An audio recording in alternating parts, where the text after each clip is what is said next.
Hello, everybody. Tonight was a sellout, 15,238. The gate was 2.5 million. That's US. The fight of the night was the main event. The performance of the night went to Devontae Smith and Montana De La Rosa. So congratulations to all of them. They all won $50,000. Who's got the first question? What's up, buddy? What's going on, Dana? Obviously, a crazy day for you, I'm sure. First and foremost, can you tell us the latest on Rob? We saw that he's out of surgery, but what can you tell us about his condition? Yeah, that's it. He's out of surgery, and basically what they told me was his, his colon and his intestines had popped out. And they don't think that, he didn't do anything yesterday, so they don't think it was anything that he did yesterday. They think he's had it for a while, and it's been popping in and out. The scary part is that if he took a shot to the stomach while that was popping, he could have died. I mean, he could rupture the colon and you become septic, and that's not good. So, everything happens for a reason. This worked out, it's great the way this worked out, actually, to find out that this kid had this problem and was unhealthy, and we were able to get it fixed, and they think he'll be out 4 to 6 weeks. I was talking to Matt Damon tonight, and he disagrees. He said he's had hernia surgery, and anybody who said 4 to 6 weeks is ridiculous. That's not right. So we'll see how this thing plays out for Rob. I don't know. With the late shuffle, of course, you had to offer refunds. You said it was a sellout, but I mean, do you know what kind of financial impact it had on the gate? I mean, were there returns and resales? Were you at the fight tonight? Yeah, it was amazing. Yeah. Did you see an open seat? I didn't. I love Australia, man. This place is insane. It's awesome. No, the fans are incredible, man. They showed up. There was a big sign out in front that said, the main event is off, and you can get a refund on your tickets if you want. And people didn't want a refund; they wanted to see fights. So the place was packed. You'd have never thought the main event was gone. Yeah. So incredible. How about pay-per-view wise? I mean, I imagine it couldn't have been great for pay-per-view sales. Do you have any indications? The pay-per-view wasn't bad. The pay-per-view wasn't bad at all. So it was a good night. I didn't sleep at all, but other than that, it was a great night. Yeah, it worked out. Everything worked out. Listen. At the end of the day, you're going to hear people bitch. There's going to be people that don't want to buy it, and they don't have to. But most fight fans want to see some fights, and we did really well considering what happened to us. Yeah. No doubt. Last thing on this situation, of course, we got to see how long Rob is going to be out. But does Kelvin keep his place as the #1 contender? I mean, is he guaranteed the next title shot or whatever happens? I mean, is he involved in it? Well, we have to see how this thing plays out with the champ and see how long he's going to be out, and you know what I mean. And we'll go from there. Nice. And then just lastly for me, can we get your thoughts on the main event? How Israel Adesanya looked? I mean, a big win for him over a legend. But what did you think of his performance, and where do you see him at his position in his career? It was fun, man. That first round was like a kung fu movie. It was a fun fight to watch. Very fun with two guys who are incredibly talented. I was saying yesterday, any odds makers that makes Anderson Silva 7-1 is out of their mind. I mean, the guy is always taking care of himself. He's a great martial artist, and that was a fun fight. But Israel went in with a sold-out house tonight. A lot of pressure on him to go in against the guy. Anderson's 42 years old. He's supposed to go in and beat Anderson. But those are the kind of positions you're in that you got a lot of pressure on you when you go in. Anderson even said, all the pressure's on him, there's none on me. And it was a fun fight. I think he did a good job against nobody. I don't know how people can't give Anderson Silva the credit that this guy deserves. 7-1 underdog. He's a crafty veteran. He's very talented. He's got knockout power. And if it went to the ground, he's a black belt in jiu-jitsu and has submitted a lot of guys who are great jiu-jitsu, black belts. So people are nuts counting him out. Dan, I'm just wondering, with Israel, he did a great job during Fight Week, did a lot of interviews, has a lot of skills when it comes to promotion. I'm just wondering your thoughts on him compared to some of the other rising stars that we've seen in the past, guys like Conor McGregor, other people in the UFC. Yeah, the kid's got it. I mean, he's got that, not only is he talented in the octagon, he's talented outside of it too, His interviews are exciting. He's an interesting guy. He's fun to watch. And I think he's got a really bright future here. Calvin was in the back with a belt on his shoulder. I'm just wondering your reaction to seeing Calvin walking around with a belt today at the event and sort of ringside. That was Cejudo's belt that he borrowed. Yeah, it was cute. Just finally, I mean, you mentioned that it was a sellout and you know people didn't refund their tickets. A couple of times we've tried to have champions defend the title here. Would you be open to having Rob possibly defend his title in Australia in the future, possibly in 2019, 2020 if he's still the champ? Australia is where he's from. This is the motherland for him, but it hasn't been very nice to him, this country. He hasn't had the best of luck here. Yeah, we'll see how the timing plays out on this stuff. But yeah, listen, I'll come to Australia every weekend, man. I love this place. The people are incredible. You know, the fans are amazing. Except for the guy that wrote "fuck UFC" over on that street the other day. Except for that guy, this place is great. Hey Dana, I was just wondering, like, sort of historically, in terms of the events here in Australia, it's usually been like pay-per-view fight night, pay-per-view fight night. Do you think because of this situation, one of the blessings could be that maybe the next event is a pay-per-view here in Australia? I'm not sure sort of what the future schedule is when to come. I don't know. I don't think that's a strategic thing where we're going pay-per-view fight night. But you know, if you look at the fights that we've brought here so far, I mean, this fight tonight that happened and the main event was supposed to happen. We brought Ronda Rousey here. To this day, Mark Hunt versus Bigfoot Silva is one of the greatest heavyweight fights I've ever seen, and it was insane. Every time we come here, the fights are really, really good. I believe it has a lot to do with the energy here in Australia and the fans, and fighters feed off that, man. They do. This is one of the funnest places in the world to come fight. And just to clarify that question, I meant if Rob ended up on the next card in here, because obviously if Rob's defending his belt, but surely that's not going to be a fight, no? I know, but we're laying out, as we lay out the year, you know, we have most of this year laid out already, and I don't think one of those was Australia to come back with the title fight. But who knows? Maybe we add Australia again and try Rob again for a third time here. Just in terms of Israel, as far as what's next, do you think there's any chance that he sort of gets this title shot over Kelvin Gastelum? I know there's unfinished business there, but at the presser there was talk that, you know, this was for the number one contender. Yeah, I think it is. This was for the number one contender spot, but we got to see how this plays out with Robin and how he's feeling. Just last one from me, Jimmy Crute, you're obviously very high on him at the press conference. What did you think of his win? I think he looked damn good, and especially against a really, really tough guy. I think there's only been 3 people that have ever finished him out of 40-something fights. So I didn't agree with the stoppage. I thought it was a bad stoppage. A lot of those shots were hitting him on the arm, but he was obviously hurt. But the fight could have gone a little longer. We could have saw a little bit more Crute. Bad stoppage, in my opinion. Hey Dana, in the cage, Anderson said he'd like to fight in Curitiba, Brazil, later this year. Do you think that's possible? Yeah, it's definitely possible. We're still working on that card. And what sort of person would you put him in there against? Obviously, this Israel fight sort of sold on their styles, but who in the top 10 would you like to see him up against? Would make sense for him at this point? I don't know. Tuesday we'll have a matchmaking meeting, and I'll have to look at it and figure it out. And your thoughts on the Conor McGregor link? The Conor tweeted out he'd like to fight Anderson. It would be an honour. Did he really? Yeah. No, I don't like that fight at all. Fair enough. And just to clarify, Kelvin was back here. He said that there'd been some talks, but he received some payment for today, right? What? Who? Kelvin. Kelvin? Yeah. He has not yet. Yeah, but he will. Okay. Thank you. Hi Dana. So Hi. I just wanted to know what you thought about Montana De La Rosa's fight against Nadia, and then when she was back here, she said that she wanted to fight Paige Van Zant, and I just want to know what you think about that match. Yeah, I like it. And what I thought about her, she got 50 grand tonight, so I thought it was great. She looked dynamite tonight. Thank you. Thank you. Hey Dana, there's a lot of uncertainty in a number of the divisions, and in this middleweight division is now fits that characterization as well. Do you think at any point the UFC would consider outlining specific criteria for determining who the next number one contender is, specifically because you guys call yourself a league? I think we did, didn't we? Yeah, you did in this fight, but it tends to be rare, and it seems to be a lot of uncertainty we go into these fights. How does it tend to be rare?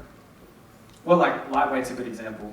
Okay. Where Ferguson won the interim title and then was stripped, and now we're not sure. He got hurt. Yeah, no, I'm not disagreeing that he won the title. Then what are you saying?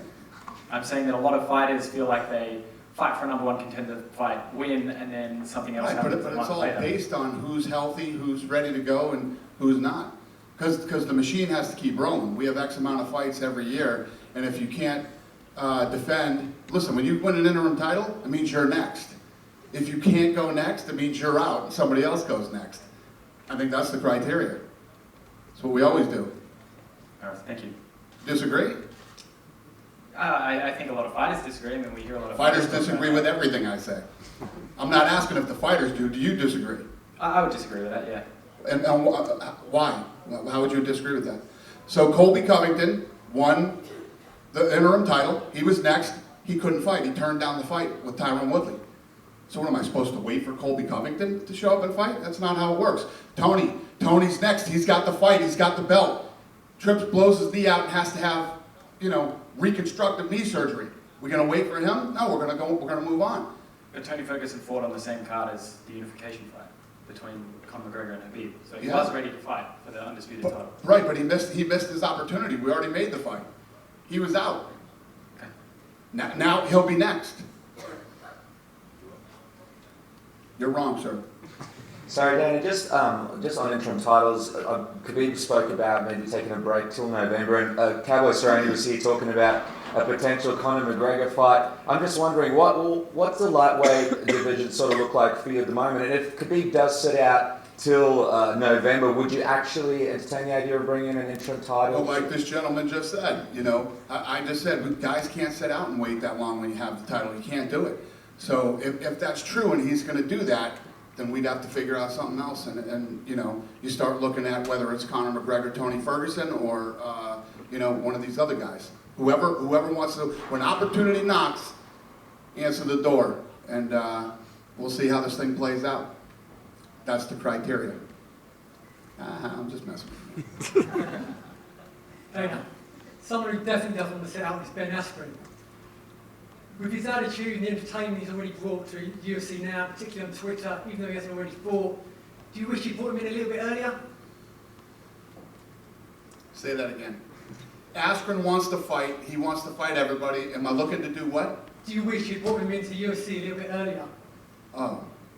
I think right now is the perfect time.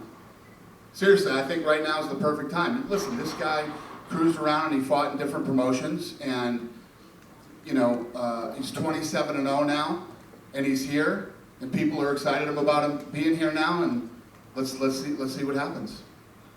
One more for me, obviously China and Japan are bigger than plans. How about Southeast Asia? Is there any plans to come back there in 2019? Off the top of my head, I don't know the answer to that question right now. Cool. All right.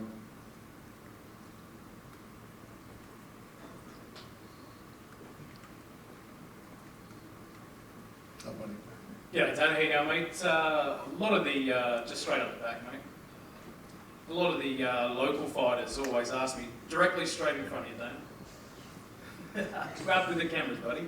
All right. Yeah, Oh, yeah, gotcha. A lot of the local fighters are always asking me, what's the pathway to the UFC? Is there a certain promotion that you tend to look at locally, or is there a way that we can tell these guys exactly what they should be doing? Yeah, if you're out there fighting in one of these organizations, no matter where it is, if it's out here or anywhere else in the world, and you keep cracking off wins, and then you beat somebody that we think is good enough to fight, then we'll definitely take a look at you. And right now, the best way to get into the UFC right now is either looking for a fight or the Contender Series. So, and the Ultimate Fighter. All three of those are coming back this summer. So. There's plenty of opportunities for guys. Dana, Kelvin and Israel both took a shot at Rob tonight in their own interviews for not turning up to work. Yeah. I wonder what you make of that. And listen, the guy got hurt. He's a human being.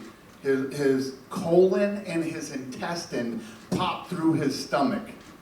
I think we can give him a pass on not showing up to work, and I'm glad that he that it happened. Because they think it's been there for a while, and they think it's been bothering him for a while, and he didn't realize what it was. And super dangerous. This is something legit. This is something real. This isn't some bullshit like some of the guys recently who have turned down fights. This is as legit and as real as you can get. And his family was fighting with him because he didn't want to go to the hospital till 5 o'clock this morning. He was actually going to fight, push through it and fight. Thank God he didn't. So, yeah.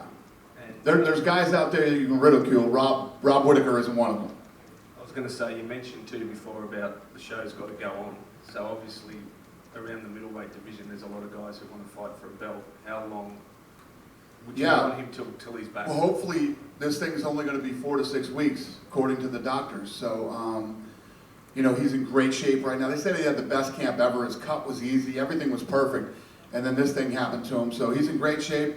And let's see how long it takes him to recover from this. And we'll make something as fast as we can. Dana? Yep. Kaikai de France and Shane Young over here. Yep.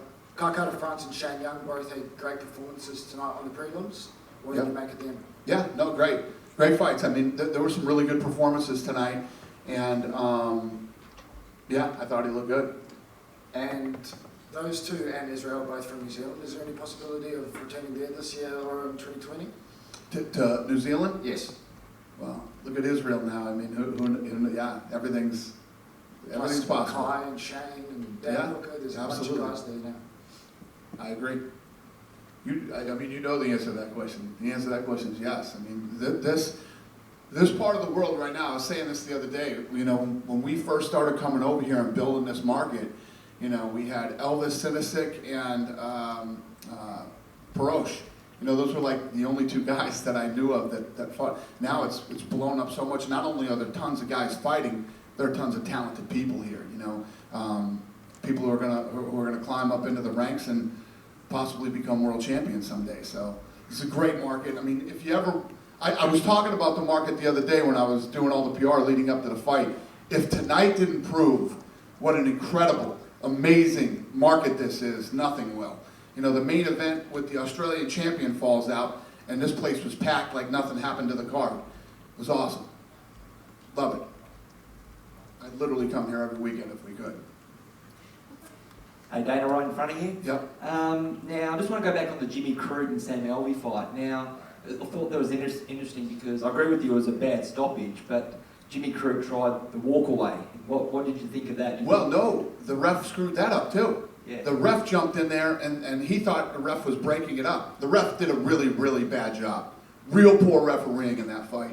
And, you know, when something like that happens, it could have cost Crute the fight because if Alvey got back up and, you know, and then he goes to stop it too soon, then he stops it too early, in my opinion. It happens sometimes, and you know, it sucks for Sam. Were you surprised about the crowd reaction in the main event? Because there was a lot of Silva chants out there when Israel. I thought there would be more support for Israel, but there would seem to be a hell of a lot of support for a legend. Yeah, I don't, because I think I think everybody respects Anderson Silva so much. He's in there at 42 years old and 7-1 underdog and all that stuff. You know, it's hard not to cheer for a living legend. Now, and I don't think it doesn't mean that they don't like Israel. No. It's just, yeah, it's Anderson. There was a bit of split because as soon as the Silva chant came in, then an Izzy chant came in, so it was a weird one. When the main event got pulled, we were obviously all disappointed, but how did the decision for Venato and Mariano to move up to co-main event, how did that come about? Because the guys called me from Vegas and said, what do you want to do? And I said, this is a no-brainer. Lando it's a no-brainer. Tell me the last shitty fight you saw that kid in. It doesn't exist. The kid's an animal. I love the way that kid fights. And that's the thing. He had said something to me about being on you know, I'm on Fight Pass. But you're the main event on Fight Pass. You know what I mean? What people don't realize is there's actually a marketing budget for Fight Pass. So all the attention goes to him. Then there's a marketing budget for the guy who headlines ESPN, right? Then there's a marketing budget for whoever headlines and co-main events pay-per-view. So everybody gets a shitload of money spent on them. So we make sure that we put the best guys or the ones that we think are going to put on the best fights in those main event positions. That's how that works. So it's no disrespect. If you end up on Fight Pass, there's a lot of money being thrown at your name. Just a final one from me. Anderson said after in the octagon after his fight that he wants to go back and fight in Brazil. Yep. Is Silva versus Weidman 3 something you'd be interested in? Yeah. I mean, I'd do that fight again if they both wanted to do it. It's a fun fight. Makes sense. Yeah. Thank you.